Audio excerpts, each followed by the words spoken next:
Singkat saja ya, langsung kita bahas ke crypto winter.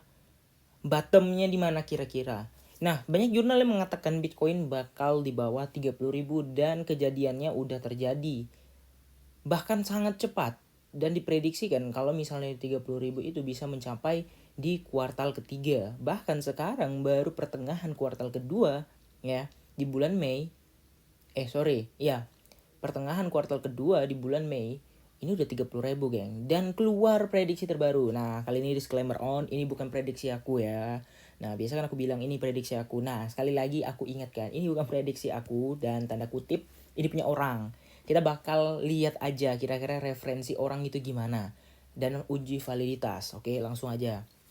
Nah, ini adalah Bitcoin di time frame 1 bulan. Nah, ini adalah week of market cycle. Yang mana di week of ini adalah fase yang terjadi ketika bearish year. Nah, sekali lagi yang perlu diingatkan ya, ketika halving itu Bitcoin biasanya berada di area-area ini.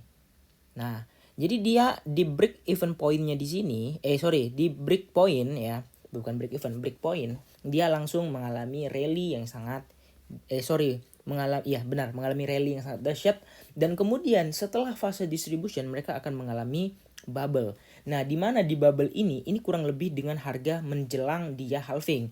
Nah, aku ingat banget di 2020 ya, Bitcoin itu sebelum halving itu harganya masih sekitar $6.000 ya. 6.000 sampai dengan $8.000. Nah, jadi misalnya kalau ada prediksi terbaru yang bilang Bitcoin bakal dibanting sekitar 15 ataupun sampai 12.000, itu masuk akal. Kenapa? Ya karena selisih ini masih jauh dari harga sebelum halving gitu. Ya, ini masih masuk akal gitu. Nah, jadi Bitcoin tidak akan minus sebesar 80%, melainkan lebih dari 80%, mungkin 85% atau sekian ya. Nah, itulah yang akan terjadi. Nah, di sini kalau kita perhatikan ya, dia bikin 2018 open ya. 2018 opennya di harga sekitar 12.000 sekian. Nah, itu yang terjadi ya. Ini open 2018 kemudian turun lagi ya. Turun laginya di bagian mana? Ya, turun laginya di bagian sini guys ya. Ini open ya. Kemudian turun lagi ke bagian sini ya. 2020 itu ngedown lagi. Memang sempat ada kenaikan yang cukup signifikan di 2018. Teman-teman bisa 2019 ya. Teman-teman bisa lihat tahunnya nih 2019 sempat ada kenaikan. Kemudian di tahun 2020 dia down lagi. Dan kemudian di Mei, ini Mei ya. Mei di sini dia halving. Halving di sini ya. Kemudian rally-nya itu mulai bulan November kalau nggak salah aku, Oktober kalau nggak salah aku ya yang ini. Nah, itu dimulai rally parah sampai atas.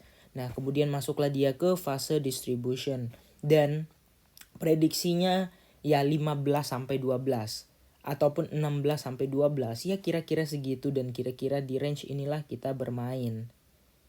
Nah, gimana? Serem bukan? Ya, jadi ini benar-benar baru mulai. Jadi bagi teman-teman yang nanya kapan belanja, ya kita ikutin dulu algoritma market bawa kemana. Yang hold dari bearish bullish year kemarin itu oke, nggak masalah. Kita tahan aja sampai di mana kita lihat market kuat sampai di mana nantinya. Dan ya kita bakal benar-benar membuat market secuan mungkin ketika 2024-2025 karena ya fase yang terjadi itu gitu ya. Mantap. Ya, kira-kira gitu aja teman-teman ya videonya. Jangan lupa untuk like dan subscribe. Disclaimer on lagi, ini punya orang dan kita bertemu di video-video selanjutnya. Dadah.